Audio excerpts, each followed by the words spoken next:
Right. Well, hello, everybody. Good evening. Welcome to the Institute of Health and Social Care Management and the latest in our Health Chat series. And this evening, it's a blockbuster. We have the one, the only Dr. Claire Fuller with us. I have to introduce Claire. First and foremost, of course, she is a GP, but she's also the CEO of Surrey Heartlands ICS. Before we move in straight into the Health Chat and Roy and Claire get their heads together, I'm going to ask Shane Tickell from Voror just to say a couple of words of welcome. Thank you, Shane. Thank you, John. Hello, good evening and welcome. Welcome to our guest, Claire, and welcome to Roy, who always puts on a fantastic interview, and we're really looking forward to the discussion. It's beholden on me to mention Voror as sponsors. We always sponsor things where we can share with knowledge. So Claire, we're very grateful for your time. And just to say what Voror does is we collect data primarily across integrated care systems, great masses of data from primary and acute mental health and other services, so that people can use that data for all kinds of direct care, population health and real-time research. That's all you'll get from me this evening. I will leave you to a wonderful discussion, which we're all looking forward to. Thank you very much. Shane, thank you. Is it me, John? Yes. Okay. Right. Good evening. Sorry. You can see we're under rehearsed with this. Good evening and welcome. Thank you very much, Shane, for your help and support. And Claire, good evening. Good evening, Roy. Here you are. Where are you? Is this your lavish GP practice office? Is that the one with the grand piano in the corner and the cocktail cabinet? No, I'm in Wellington House on the 3rd floor. Only the 3rd floor. The 3rd floor. Okay. Yeah, and it's quite warm because there's no aircon, and yeah. I've got the sun coming in through the window. Well, it might be one of those community hub things, you know, where it might be a warm, but maybe that's what it is. It's a warm place. They're going to keep it open all winter. Come in for a community huddle at Wellington House. Yeah, that would work, wouldn't it? I'd say, if only on the 3rd floor. I don't think I've ever interviewed anybody on the 3rd floor. I'm so sorry to have let you down, Roy. They're usually much higher up there. Listen, it's a great pleasure to see you. And we had a lot of fun when we first met. And I first met you, of course, in connection with the Fuller report. I have to say, when I first read it, I thought it was an excellent report. On second reading this afternoon, I'm not so sure, but we'll see anyway how we go. Such a delight as ever. Yes. Listen, I always ask this question because it's, becoming a doctor is no mean feat, is it? Well, how did it start for you? Are you from a family of doctors? I am. I'm a 3rd generation, actually. So my dad's dad was a GP during the war, and he didn't go to war because he had a club foot, and so he was a GP in Peterborough and spent his whole war delivering babies. And there's a whole generation in Peterborough of boys called Geoffrey, named after my grandfather. Yeah. And he was actually involved in the setting. He was the regional medical director and was involved in the setting up of the NHS back in 1948. And then my dad's sister, my aunt, was a GP in Ely in Cambridgeshire, and she was one of the first women medical students to go through the Royal Free. So I'm 3rd generation. None of the 4th generation look like they're going that way. My two I've got a philosopher and a musician. So I may be the last of the line, but yes, it's the family business. Yeah, it is interesting because so often in medical school you find that the students are the students of doctors and families and what have you. And it's interesting that you were talking about your grandfather because really, it's funny, I've just been involved in a whole lot of research about the history of the NHS because that stupid woman, Kofi, who is the Secretary of State for Health, claimed at the Tory party conference that the Tories had invented the health service, which irritated the hell out of everybody. And of course, it wasn't true. But to be sure I got my facts straight when I wrote about it, I reread part of the history. And of course, it was in large measure the impact of the war that persuaded government that we needed a free hospitalisation, because before the war people paid for it in much the same way as they do in other parts of the world these days, and a lot of people, of course working class people, went without healthcare. And it was during the war people couldn't pay for it, so the government made it free. And then of course after the war they had to decide to do something. Okay, what do they go back to? A paid system, which was just impossible because people didn't have the money. And so that was really the genesis of the health system. And then there are a number of reports, and then the Beveridge report, of course, which was the seminal piece of work. But it's quite interesting because I'm although you will gasp to imagine this, I was actually born before the NHS. Well, you'd wrote that very moving blog, actually, didn't you, about when you were as a child with your acute abdominal pain. Yes.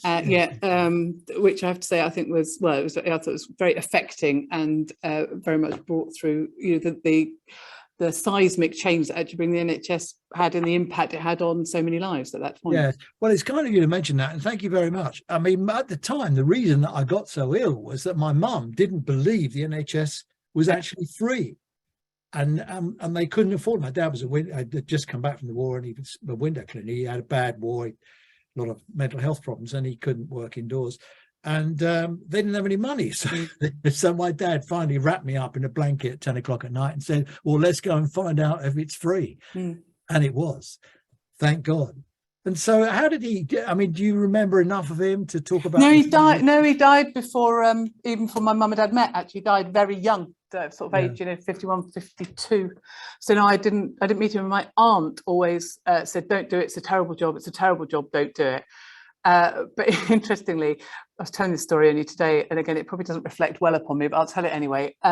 Growing up, we used to go and see a GP called Dr. Brown, who used to, every time we went to see her, she would sit there and she had a mug of coffee and a chocolate digestive, and she always wore a short skirt. And I remember going, I could do that job. And that was, she was actually a major influence. But what was interesting, when I then met her later on, when I went back to practice in the area, it turned out that my brother and I were her first ever home visit as a qualified GP. So she came to visit us. We both had measles in the day when everybody got visited. And so there was that reciprocal impact in that she'd always remembered us, and yet she'd had this real impact on my life, which is very lovely. Yes, the GPs played a huge role in the life of working class people. There's no question about it. And a lot of it was pastoral. It wasn't just because you weren't very well, although of course, you know, we all were sick and ill because the standards of public health were poorer and our health was poor. I mean, say your grandfather died in his 50s, it wasn't unusual in those days. Of course, the longevity wasn't what it is now.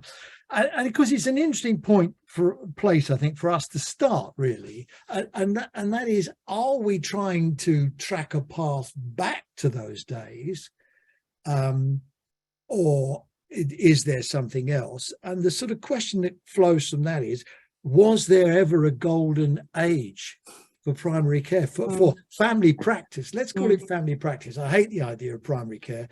Let's call it family practice. Was there ever a golden age? So I started, I've been practicing GP 28 years. And when I started, we didn't have mobile phones and we didn't have computers. So, you know, all the repeat prescriptions were handwritten. It was the old Lloyd. That was the golden age. No. So I just tell the story just in terms of the difference in the way you do practice. The practice I have most enjoyed in my entire career was when I worked in rural Northumberland. So I used to work I was newly married, and I just changed my name to Fuller. And we've moved to Northumberland, and I got a job in Wooler.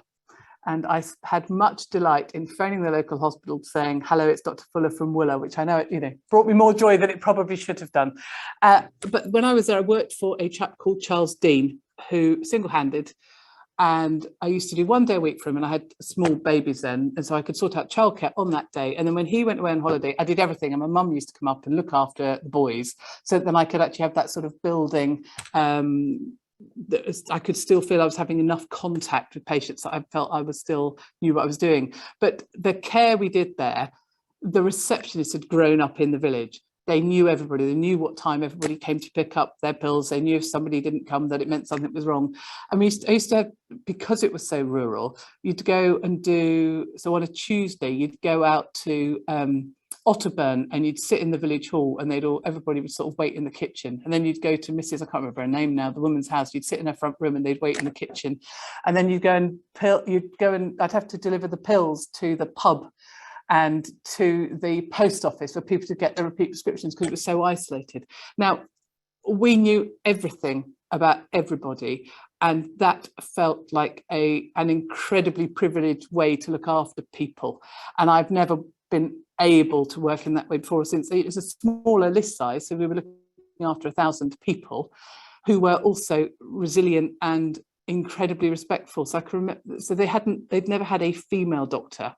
And so some of the pathology that came in that first year when I was up there, some of the gynecology was eye-watering, really, of things that they hadn't liked to bother Dr. Dean with, because you wouldn't. So in terms of golden age, and I think it will be different for different people, but I became a GP for that cradle to grave, for that pastoral, for that understanding who and why people are where they live, and understanding why a certain dates might be significant because there was a child death, or because, you know, or because their mother has just died, as to why they may be more upset about a cough because somebody's just died from lung cancer, all those kind of stuff. And it's that, and I think it's the understanding of that context, which is when we talk about continuity of care, which I think is the real magic. And I think that's the stuff that when somebody comes in and they're frightened, and you understand why they're frightened and you can help, I think that's it's an incredible privilege to be able to do that. And I think that's what we've lost,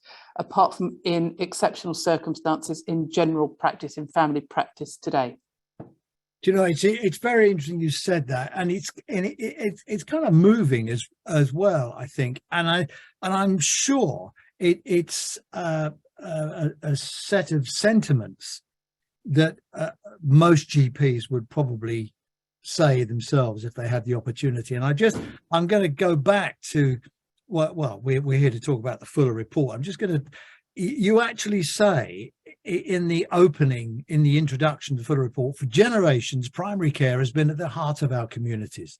Health visitors, community and district nurses, GPs, dentists, pharmacists, opticians and social care workers are among the most recognizable of a multitude of dedicated staff delivering around the clock in every neighborhood in the country.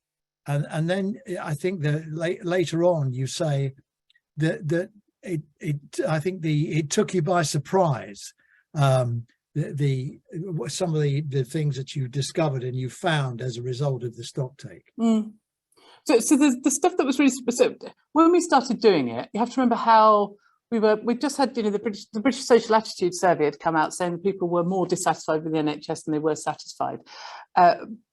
GPs leaving in their droves. We were about to get a GP survey showing a massive drop again with dissatisfaction. Yet when we started doing the stock take, and when we started asking people, so, you know, the remit was the what's working, why is it working, how do you do it? People are so proud of the work they are doing, and they are so proud of being GPs, and it is this, and the thing that started coming through was still this joy about why so many of us have become GPs, and almost that sadness of not being able to do the job that we trained, our vocation. And it's how we can get back to allow those people that want to work in that way to work that way. But interestingly, I've done a big piece of work looking at the new generation coming through, and it is different. They do want to do more, you know, urgent care becomes a new specialty, which actually was part of a broader piece of work. They do want to work in a more portfolio way, but it may be because actually the workload that we currently have is so astonishing that actually it's not a viable alternative. Whereas those of us that sort of grown up in it more gradually can recognise the origins and the bits that make it the job we went into. Yes, you say in the report that the primary care teams are stretched beyond capacity with staff morale at a record low. In short, left as it is, primary care as we know it will become unsustainable in a relatively short period of time. How long have we got? I think it varies around the country, doesn't it? So there are some parts, so I live and work in Surrey, and I've got some parts of Surrey that are completely sustainable. You know, the partnership model is still thriving. The workload is beyond what it has always been, but it is, I can still see that the model is sustainable and will work. There are other areas around the country where it is not working already, and you can see that there is not a realistic option of family practice for people to use. I'm wondering, really, I suppose it's a stock take rather than a report, isn't it? Yeah, it is. It does make a number of recommendations. We'll get on to those. But I mean, the stock take, were you surprised at what you found?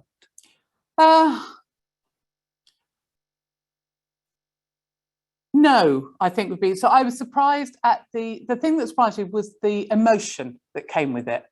But so all the case studies that we do, you know, I could have given examples of that were happening already in my patch or across the South East, which is the area that I know well. And so I think I always knew that there were examples of good practice, but it's that it isn't consistent.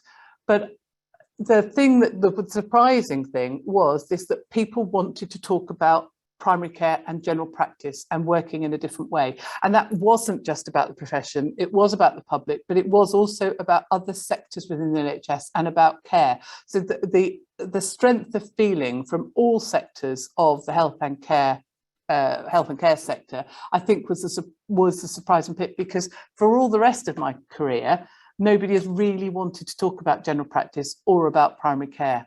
And I've never worked that way because people didn't really understand it or didn't know how to. But suddenly we have become the thing that people want to talk about, and we're suddenly on agendas, and we're and all 42 ICS chief execs sign a letter agreeing to recommendations that bring about support essentially for general practice and primary care. Yeah, I thought it was rather dinky where they all signed the report like it was someone's retirement card or something. I thought it was quite moving, Roy, myself, seeing all those signatures. I thought it was dinky. Anyway, whatever. Let's go back to report. I mean, look, there was a time, wasn't there, where there was like people, primary care did a fairly defined bit of stuff, and then the rest of it was passed on to secondary care. And then maybe from there, the lady almoner in the hospital got involved. Mm. Then there is the bleed over, isn't there? Where because of the pressure on secondary care, the politics of the day said, why can't GPs do more? You know, and then we got quaff points and things like that. That complicated the whole of the offering, but they tried to blur the boundaries between primary and secondary care. You know, why should there be primary care and secondary care? Why shouldn't there just be care? And then the next bit was the link to social care, where social care has always sort of been out there somewhere. Hospitals had a big kind of need to get their relationships sorted out, and probably in many cases haven't. And then primary care suddenly sort of cottoned on to the fact that actually, you know what, decent social care can stop a lot of the flow into primary care. And there were odd cases like Sam Everington, for example, down in the East End of London, where I think he was one of the first to get social workers formerly by Bo in his practice. Yeah, you go to Sam's practice, and it's like visiting a garden centre. Somewhere in the garden centre, there's a GP practice. There's or somewhere in the coffee shop, there's a GP. It's a terrific place. So I kind of get the feeling that primary care, as it's become now, hasn't kind of defined itself. It doesn't really quite know what it is. So because I think we use general practice and primary care as synonyms when they're not. So I start to use primary care as being things you can access from your home without a referral.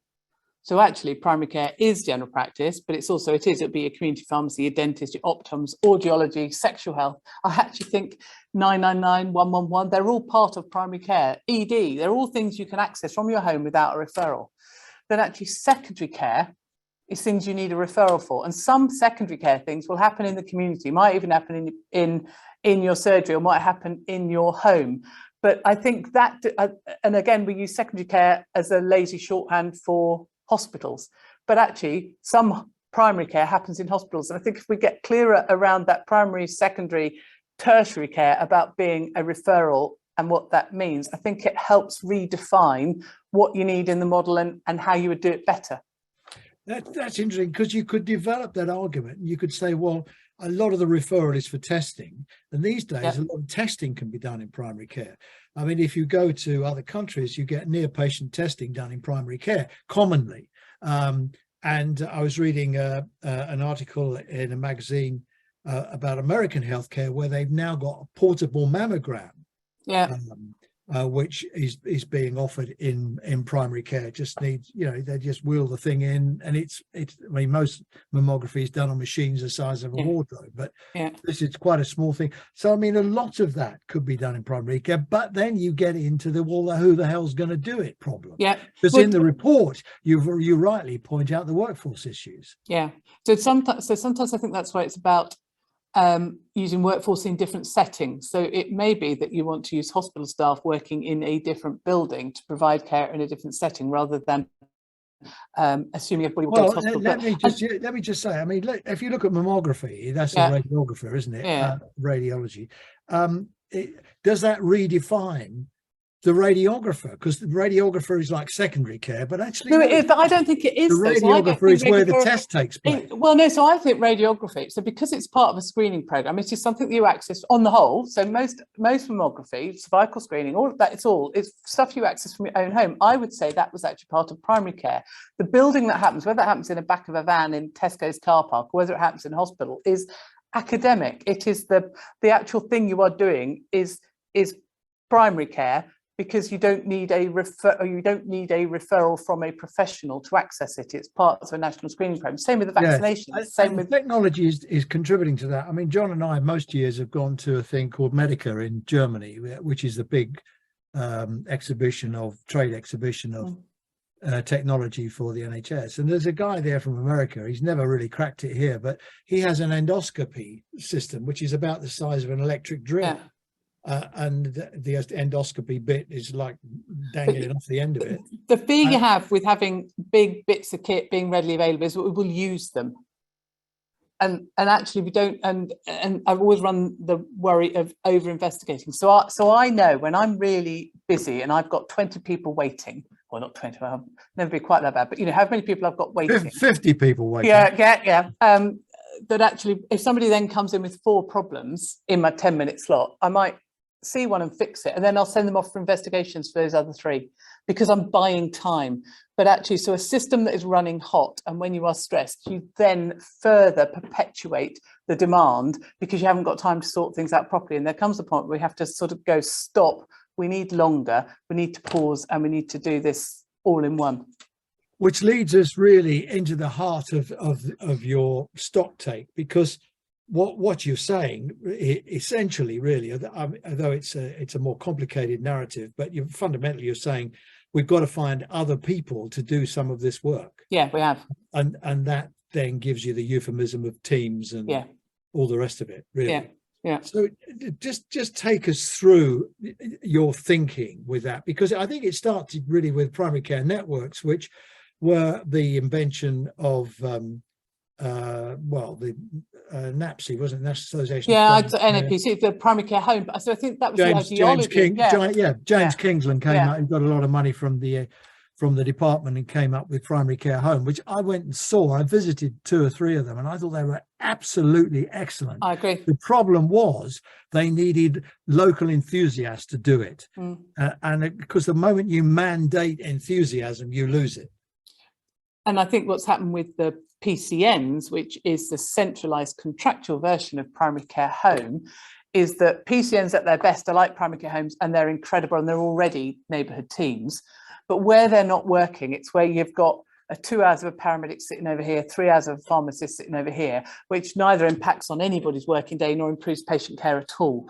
And so it's making that shift and showing how, by working a different way, it actually supports practices to continue to deliver the lion's share of the continuity through your routine appointments, by taking out the episodic and also putting team-based continuity around those most complex patients.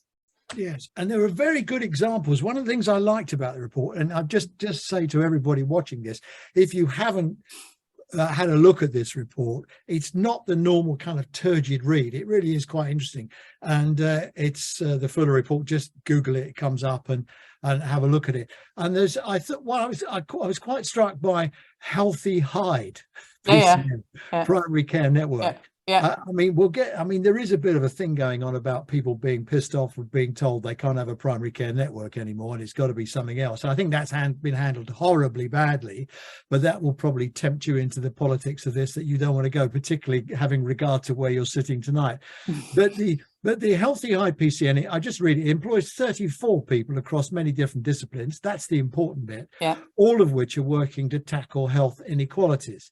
The PCN covers 77,000 people, over 60% of whom live in the top 2 deciles of the most deprived postcodes in England. Now, I've actually been down there and I've seen that neck of the woods and I've visited it. And it is an absolute nightmare of a place to doctor. It really is. Did you go and see these places? No, I didn't go and see. I've been to some of them, but not all of them. What we did was we had people coming in, because we're still sort of in the COVID land when we were doing the report. So we had people coming in virtually and we're talking about the places for us. But I mean, that would be the thing that would be fantastic now, would be to go around. But there were so many. So for the examples that are in it, there were probably 3-4 times as many examples that aren't in it. So we went to try and get a geographic spread and examples of lots of different models. I know. There's a kind of whole load of there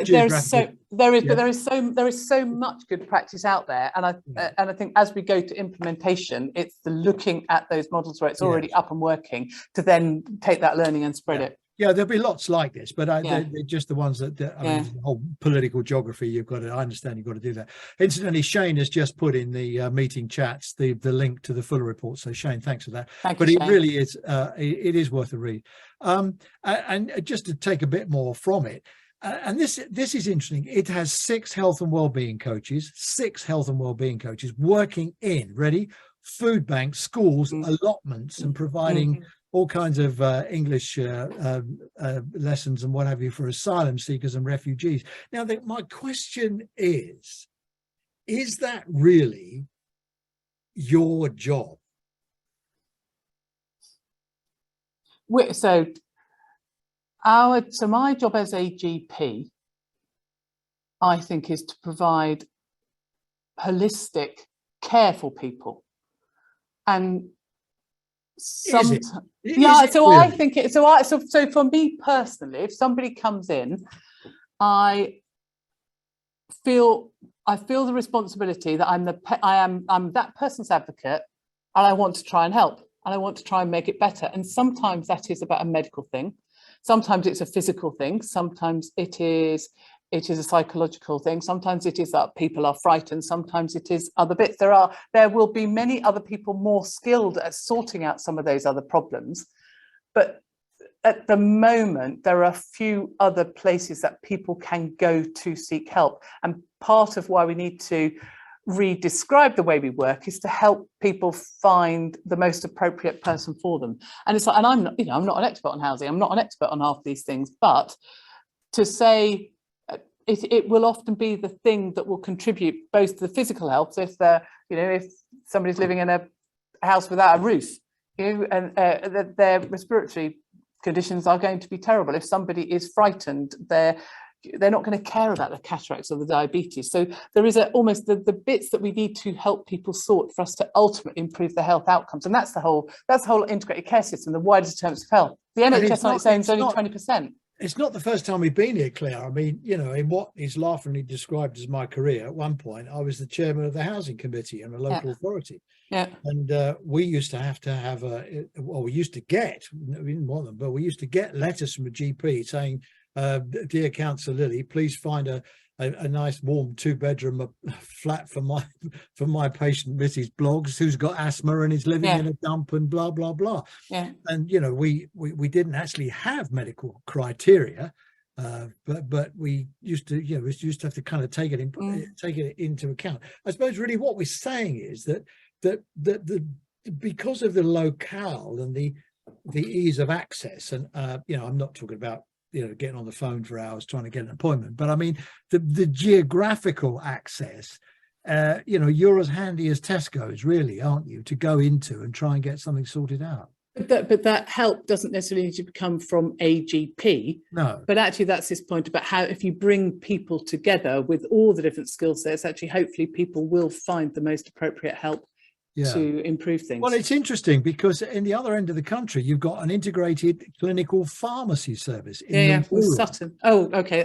This one's in the Wirral. Okay. But there's something that I don't really understand. It says the service was co-designed and developed with partners, resulting in an environment where those actually delivering the service are system thinkers focused on the patient. I mean, that's a bit up themselves, isn't it, really? But you understand the sentiment, though, don't you? Yeah. You do understand the sentiment. You're being naughty. Yeah, I suppose I do. Yeah, I do, but I'm not sure I like the phrase. But it's willing supporting members of the general practice to resolve medicines issues.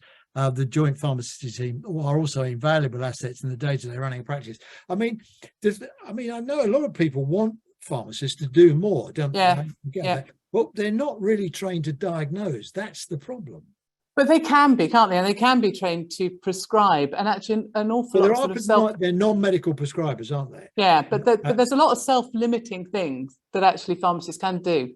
But interestingly, one of the things that we're starting to notice is that if people do go to the pharmacist, often they end up with a bill for £10 for their Calpol, for whatever else there is. But if they go to their GP, they will get it on prescription.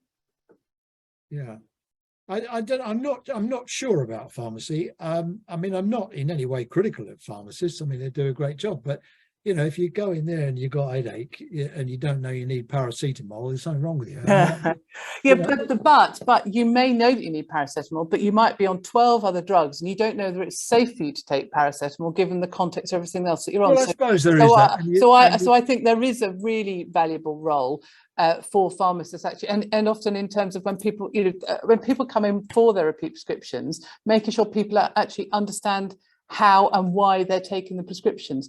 And a real risk to patient safety is people taking their medication wrong or repeat prescriptions being incorrect. The role of the pharmacist, I'm a big fan of a pharmacist as part of the team. If we got any pharmacists watching tonight, then have a go. You ask a question, join in. It's up to you.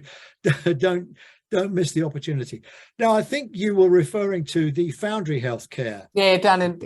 Which is in Sutton, not far from you. No, I was. So the pharmacy when I was actually was Rena Barry in Sutton, who's an extraordinary pharmacist who has done work on mental health support, just asking really simple questions of people when they come in to see her in the pharmacy. I don't know if that. I think that I may not have finally made that in, but that was one of my particular favourite ones. And Rena has been a fantastic support in it. Yeah, the Foundry Healthcare Centre. It's only got 28,500 patients. Yeah, but that's quite big for a single practice, right? Well, it depends how many doctors. No, I know, but you think your average, that's a good size, and you can see that that's a sustainable size. But actually, to look after 28,000 people as a practice is a significant number. Well, they don't all turn up, do they? I mean, who don't? The patients. Oh, are we onto the numbers now? Well, okay. Well, let's do that number thing that we did before we came on air. Let's. Claire gave us I've written it down. It was so good, but I'll let you tell everybody. Don't steal my thunder. This is the high spot of our conversation. It's a stonking good set of stats. Go on. So we're going through implementation of the stock take locally, and so as part of that, I've asked each of our 4 places in Surrey to identify their high intensity users, so the people that have most contacts with healthcare. So our East Surrey place, population of about 250, have identified their moderate to high users of healthcare, and that is about a population of about 60,000. And they've looked at the top 1%, so about 600 people. Those 600 people. All right, 600 people have had 1,900 A&E attendances. All right, so 1,900 A&E attendances. They have had 450 outpatient appointments and 400 admissions. So all of those 3 things are quite shocking for 600 people. However, the question and the challenge is, how many GP contacts have they had over the same time frame? Right. Well, we can't kind of get anyone to shout out an answer to that, but just pose that question again, and if you can, just type quickly a number in the chat. Right, so I'll give you the stats again. So 600 people are the top 1% users within East Surrey, which is a moderately affluent part of Surrey. 1,900 A&E attendances, 450 outpatient appointments and 400 admissions across those 600 in the last year. How many GP contacts have they had? Okay, does anybody want to type a number in the meeting chat? Okay, Paul Batchelor has said 2. Jeffrey Baker has said 4,000. Steve Black with the nice wallpaper said 10,000. Ruth Ashmore said 6,000. Sabina says 5. Vanda Carter, good evening, Vanda, says 800. Jane Chalmers has said 550. Ross Rotherham has said 100. Karen Thorburn says 1,800. And Anu Ganapathy has said 2,000, and Val Pike says 1,200. Okay, stop now, otherwise we get everybody stops. We're getting okay. Right now, concentrate. Claire, tell us the answer. So the answer is that in the same year, this 600 people had 54,000 GP contacts. Wow. 54,000. Jerry Baker's just typed, whoa, wow. Yeah. It's just, it's eye-watering, absolutely eye-watering, isn't it? And so it does, and it means, doesn't it, really, that we've kind of got this all wrong. But this is just clogging the system up. Well, it also shows how much work is going on not in hospitals, and you can then see when the ask is what more can you do to stop activity coming to hospitals, why it will land quite badly, but also there must be so that's basically each one of those people is coming more than twice a week. So what can we do proactively in terms of having somebody phone them? What can we do in terms of, so we talk about creating the team continuity around those high intensity users to actually bring together some of those contacts, but there's a lot we can do. And back to the Foundry Health Centre in your report, because they're using well, I just read it, patients are streamed using a systemic triage and clinical judgment, and identified as green, generally well, amber, and red. I mean, just take us through that.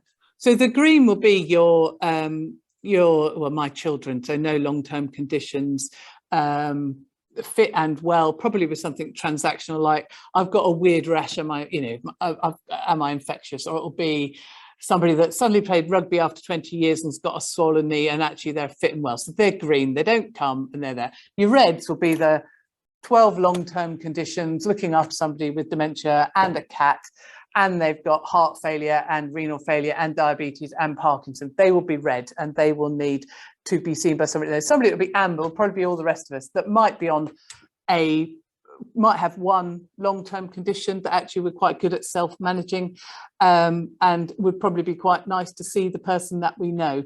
So you would do your green, you can go wherever you like and it doesn't really matter. Your red, you would make sure that you have team-based continuity, and your ambers would be, actually they would be your people you probably do routine appointments rather than seeing immediately.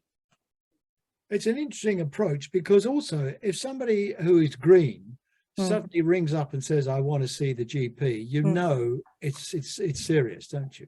No. So I think if somebody's green that phones up to see the GP, you know that it is urgent to them on that day. It may not necessarily be serious. It may be something that is self-limiting, but it is urgent to them and it's important to them. Yeah, because they don't normally bother. Exactly. So but it is important. And the bit you have to be really careful of is the people of first presentation of things that need ongoing investigation, and they're the ones that you need to move to practice-based continuity for. So that's you do come in with a cough, and it isn't that it's an infective cause, and actually you need to go off and have your chest x-ray, and then that's where you need to come back and you need to see the same person. And it'll be your people that say, infertility, so you want to come back and you want to see the same person. That's neither green nor red, is it? But actually, we need to make sure that we have in place continuity for those people, so you don't have to repeat your story. And so in the neighbourhood team model, that's why we wrap around the practices to protect those routine, soon continuity appointments. Yeah. The bigger brains than ours have said that's one visit every 4 days for each of them. There you go. And in the time of the year, it's an average of 90 each. And it's somebody shocking. else put in here, I don't know who it was. Let me just flip through the chats, because I thought it was oh, here we go. It's Ruth Ashmore. Good evening, Ruth. Thank you. She says, just shows you the axis is wrong. and plays to the 95% of work without resources. I mean, I'm not sure it's totally without resources, but I do agree with Ruth's axis point. I think I said earlier, we need to change the fulcrum point of how this is dealt with, because if this is not untypical, and I'm guessing it isn't, because no, well, exactly, because Surrey is affluent, so I suspect it could be much worse in other parts of the country, to be honest with you. Yes, I mean the deprivation in Surrey is little old ladies living in big houses. Well, no, so that's not strictly true. There are real areas of actual deprivation. Well, there are. But What I'm thinking about is the surprising areas of deprivation are in the wealthy areas, really. There are, and we've got big Gypsy Roma travel. We have got Gypsy Roma traveller population. We've got big LD populations. There are at-risk communities that don't do as well in Surrey, and you don't want to be poor in Surrey because the networks are not there. Exactly right.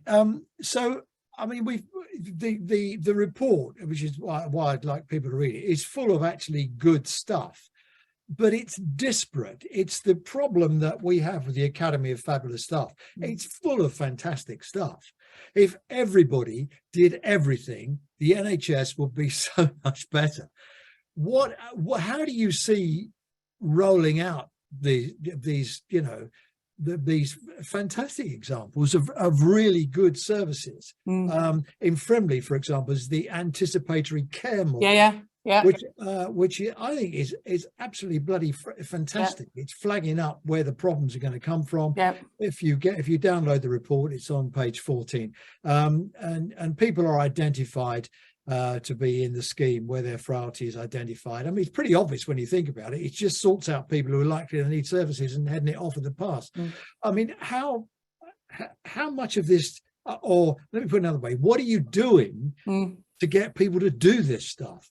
So I think the bit that's really important about the report was, and I know you said it was dinky, but actually the fact that all 42 ICS chief execs signed and were involved in the writing of the report. So I did conversation with each one of them at the beginning, at the end, and then involved in the whole sounding board all the way through. So are signed up to the recommendations, and are, from the conversations I'm already having, are already moving to implementation. So we have just got on, we've got our paper coming to the board describing how each of our places and each one of our 25 PCNs will evolve into neighbourhood teams, and what we're going to need to put in place around that. So I think it's that. So I think it's the blanket coverage across the country. I think it's the national agenda, and the fact we've got the national team and the chair of the board talking about general practice and primary care in a way that hasn't happened in my lifetime either. And also we've got the political pressure around GP access, which means that there is an imperative to make things better, and the implementation of the report in terms of the on-the-day access, and actually the access for our most complex, does play to that political agenda. So I think we have got a perfect storm and continuing momentum to actually bring about change. But the bit with this, although I wrote a report about general practice and primary care, actually the report, when you read it, is how the whole system orientates itself. Yes. It isn't really about primary care. It's about it's how we move from being siloed organisations and sectors actually being teams working for people where they live. Yes. Well, you say, I think, very sensibly in the report, making the vision for integrated primary care a reality in every neighbourhood will not happen overnight, and additional workforce and resources, as much as they are needed, will not on their own get us to where we need be. And that's, I think that's a very sensible thing to say, because, I think you will have trouble in getting people to adopt other people's good practice. And we see that with the Academy of Fabulous Stuff. There's absolutely no brainer things that people should be doing, and they don't do it. They either don't know about it, or don't know how to do it, or they just think not invented here. So when we first met and talked about this, I think you very sensibly said that what you do about that is you go, oh, look, they're doing this like this over there. Have you thought about doing that? And do it in a much more of a coaching type way of sharing best practice, which I think has very much been the spirit of the way the report has been written. It is the sharing best practice and the encouragement, rather than being beating people with a stick, which doesn't work. And the companion volume to the report was, we asked the King's Fund to do a literature review looking at the levers for change in primary care. And they did this whole global literature review that showed that in England, we've relied more heavily upon centralised financial incentives than anywhere else in the world. And that there is little evidence that it improves outcomes. It certainly drives activity, but doesn't necessarily drive outcomes long term. And the most successful places globally, what they have done is they've defined the team, defined the geography and the population, and have given data to clinicians and left them alone to work in a high trust environment. And that's the bit that we need to learn. Yeah. I'm conscious of the time. I want to leave some time for questions. Vanda actually has just said maybe we just need to do things differently. Yes, we know what the issues are. Nurse, AHP, pharmacist, triaging at GP surgeries prior to an appointment may be useful. I mean, I don't know about that. I mean, if you look at highly effective A&Es, really effective A&Es are because they've got the consultant on the front door and they know what to do. If we put the GP behind the front door and we put somebody else at the front door, you know, you say, oh, I've strained my back or whatever it is, fine. Well, you can see a physio. So I see a physio. My back's killing me. I need some painkillers. Then the physio, because we've only got 5,800 medical prescribers, non-medical prescribers, we'll then have to say, well, you'll have to see the GP. I know, and you've done 3 encounters rather than 1. So again, so another, in terms of relative productivity, another sort of gearing piece. So the very fabulous Pramit Patel, who is a GP in my patch, runs a single point, all the calls all come in, and he runs the on the day team where it's run by a GP and makes use of the paramedics and the pharmacist and all the rest. We had my exec team met at his practice just so that sort of everybody could see the model so that the other places could learn from it. And while we were there, you could see Pramit had the number of clinical calls that had come in. So it was about, we were there for about 12 o'clock, 1 o'clock, and he, as a practice, by that time, they'd had 310 calls come in. And then Louise Stead, who's one of the chief execs of one of our acute trusts, we sort of go, oh, Louise, so how many have you got in your, how many have you had in your ED at the moment? And she, oh, it's really, really busy, really, really busy. We've had 220. So Pramit's on 330, Louise is on 220. And I get that there's an acuity issue here. How many staff has Louise got? About 40, 45. How many staff has Pramit got? 5. Right. Listen, I'm gonna let people that sort of ferment for a minute. There's 2 things I do want to talk to you about. Firstly, is the engagement with local government. I mean, there's been a pretty worrying development in Nottingham this week that was reported in the Local Government Chronicle, which is, if you read my e-letter, it's on the right-hand column in the news section. You could read it. I mean, they're just falling out, and there was a time in my illustrious career where I was the chairman of the local authority, or the leader of the local authority, and the chairman of the health authority, and I couldn't get my lot working together, even though I was running both. But we're seeing it again. The local authority is terrified that they're going to bust their budgets because of the demand that's being placed on local government and local on the NHS, and the NHS is saying, yeah, we've got to do something with local government because our hospitals are bunged up with people that you should be looking after. It's going to take 2 things: a huge act of leadership to resolve this. Who is in charge? And you know, doesn't matter what the ICS's arrangements are. You know, local government will still want to be in charge, and the health service will want to be in charge. But somebody's got to be in charge, and the money just is not good enough to sort out domiciliary care at the least. Well, yeah, it's the domiciliary care, it's the care home market, it's the fragility of the sector. And then if we then do get the fair cost of care coming over the hill next year, that's going to add more catastrophic impact upon the sector. So our ICS is unusual in that we're nearly coterminous with the local authority. So Surrey County Council have 100,000 of Frimley and 1.1 million for Surrey Heartlands. And actually in my team, I've got 2 joint roles. So I have a woman called Rachel Crossley, public service reform, who sits in my team and has public health data, health inequalities, innovation, and research. And she sits in my team and the chief executive of the council's team. And then Liz Bruce, who is the DAS, but also has mental health and learning disabilities. She has both the local authority team and she has continuing healthcare and the NHS team, and we bring it together with that joint accountability. Now it feels difficult, but it still feels the right thing to do, so that we're having the conversation at the same time, because it is always about the same people. I don't know. I think when the money runs out, everybody runs for cover. And finally, you've got a section in the report that I loved it. The headline is data, data, data, which tells me you attach a certain significance to data. Yeah, I'm a big fan. I am a big fan of data. So it's and I will always come back to, if you give data to frontline clinicians and leave them alone, they'll work out what to do. We all love data. We all love comparative data.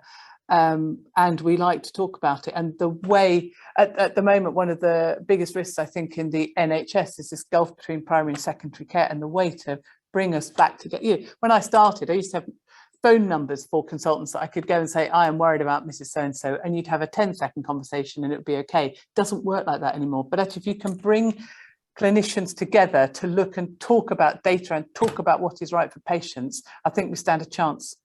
Yeah, I do. I was very disappointed to see that Ruth May has dumped the 52 million quid that they've been putting into getting an electronic red book for mums and kids. They've scrapped that. Obviously it's about the money, but not enough midwives, but I just think it's so short-sighted. Karen Thorburn has said, we also need to harness public health visitors and school nurses, just to annoy the school nurses watching, let's call them the net nurse, to work much more closely with the PCNs practices and really focus on prevention. I mean, she's absolutely right. She is. I'd expect nothing less from Karen Thorburn. She knows her stuff. Yes, absolutely. And we need, Crystal's Queen's nurses, don't we? We need more district nurses. Right, listen, I could chat and occupy this seat for another 3 hours. If you've got a question, I'm not sure how, John, you want to handle it. Can we open this up to questions? There are loads of questions, Roy. So if I may. Yes, please do a composite. I'll go ahead. Ruth Ashmore has said, how can we keep the enthusiasm and momentum and bottom-up approach that is great in the FS going without too much oversight and transaction? That was an important point. Colin Hutchinson has said, although there are workforce shortages across the board, the place of competent district nurses seems to be particularly undervalued. He goes on to say, is there any way of restoring its place in out-of-hospital care? And there's others around. Just hold it right there, John. Let Claire have a go at those, and then we'll come back for you to scoop up a couple more. Yeah. So I think the enthusiasm and the bottom-up stuff, I think, is hugely important, and that has been one of the most fulfilling pieces about having done this work. And I think that's beholden upon all of us to keep talking about general practice, keep talking about primary care, keep talking about patients and where they live. That's the leadership challenge, isn't it? And the more of us that beat the drum and keep on talking about we need to do these things differently and to look after people in a way that makes sense to them, that's how we keep it going. We just keep building it, don't we? The district nursing point, so I hate the phrase out of hospital, but I haven't come up with anything that's better. So if anybody has, please put it in the chat. Having community, so that's really the point of the neighbourhood teams, isn't it? It's the having our therapists, our community nurses, our district nurses all working together, looking after the most vulnerable within our populations. So incredibly important role that I think we haven't trained enough, and I think we haven't looked at what the transferable skills are as well. And actually in terms of the rotation of people working between hospital, different settings, I think would expose people more to the joys of working not in a hospital building. Do you know, one of the problems with district nurses is if you're working in a hospital and you decide, let's say you're a band 6 or 7 and you say you want to be a district nurse, you train to be a district nurse and you go then out to be a district nurse at a band 5. You get debanded, and that's why people won't do it. And there's no agenda for change in general practice staff. So the staff employed by practice is not recognised. So receptionists, my other hobby horse, receptionists, you have more patient contacts than any other member of the NHS, I would say. And if you sit in a reception on a Monday, you'll hear the calls coming in. And actually they direct more people. They're the lowest paid, have the least amount of training, and do not have a recognised career infrastructure. But locally, we have just got a newly qualified GP who started as a receptionist in a practice and who gradually added skills, went away, did A-levels, and has now just started as a qualified GP, which I think is fantastic. That's fantastic. We need to meet that person. And Yeah. Oh, Cami. I'll introduce you to Cami. She's fantastic. Yeah, please do. And John, we need to do something about receptionists. Yes, please. With the IHM. We could easily do that. Yeah. Okay. There's a couple more questions. Another question, John. We got 5 minutes. Steve Black has said, how do we distribute GPs better? We've got about 450 practices with 550 GPs who have more than twice as many patients as the national average. They cover about 4.5 million patients. How to get new GPs into those practices?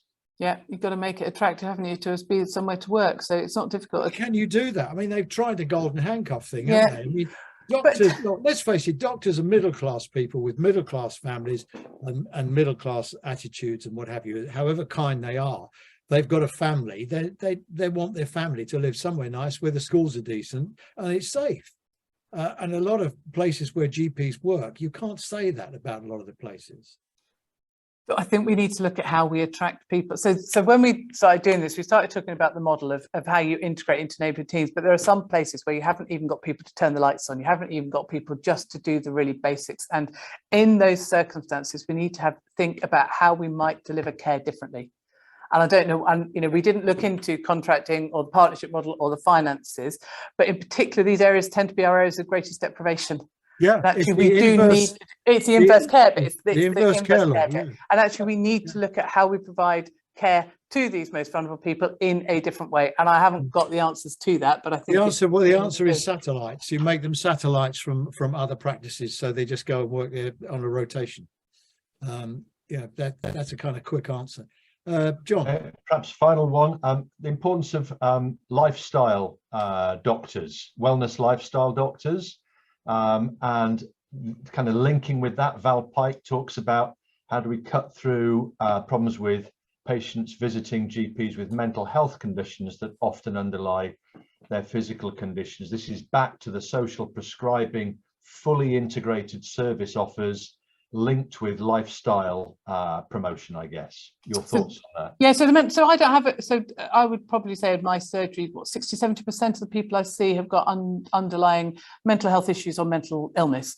And actually, I am delighted to help. So I have a slight issue with that sort of, that's not real illness. They shouldn't be coming to the GP. If you look at the three lenses that we talk about describing from care, it's the integrated urgent care, which we talked about, which is the access, the episodic care. We've talked a lot about the high intensity users. The third one is about how neighbourhood teams work with communities to identify the inequalities. So building on the work we did in COVID on the vaccine programme about going to vaccinate people outside the mosque, about the very fabulous Hilary Floyd that used to go along to the Gypsy Romany Traveller Evangelical Church with a bag of vaccines and jab anybody that was prepared to have it. It is the going to people in places that work for them to give help that works for them. That's how we do the wider term health. It's the healthy Hawley stuff that you'll see in the report as well. But it's those three lenses that we have to do, and we can't forget any one of them. Otherwise, we just deal with now and we don't change it for the future. Claire, I think we're probably up against the buffers of time now. Can I just quickly say, Rosemary Moore, I've got your message. Drop me an email. You can contact me by my e-letter or via the IHM, and we'll sort something about buying a brick for something or other, so I can throw it through the window. She was offering you a job, actually, Roy. So no, I think I'm going to throw it. She wants me to buy a brick and throw it through the window of the NHS. No, get in touch, Rosemary. We get to hear from you. Claire, listen, I don't know where the time went. That was so interesting. Can I just say to everybody again, if you haven't read this report, I mean, I don't expect you to read it cover to cover, because I don't suppose anybody has apart from me and Claire, but I have to. And my mum. And your mum, Claire's mum. It is an excellent synopsis, a summary of where we are, and it does give us somewhere to go to try and find our way through a whole lot of difficult problems without a lot of fairy tale and nonsense. I think it's an excellent report, so please read it. So Claire, our thanks. Thank you for having me, for a very, very interesting hour. And thank you to Shane for the sponsorship. Thank you, if you've been watching. If you're watching it on playback, I'm afraid you can't ask a question. But anyway, so over to you, John. He's gone. Thank you, Roy. Just to say thank you to Claire and Roy, of course. First class effort there. I think, Roy, you're absolutely spot on. Where on earth did the time go there? Yeah, that was such an interesting insight and analysis. We're very grateful to you both.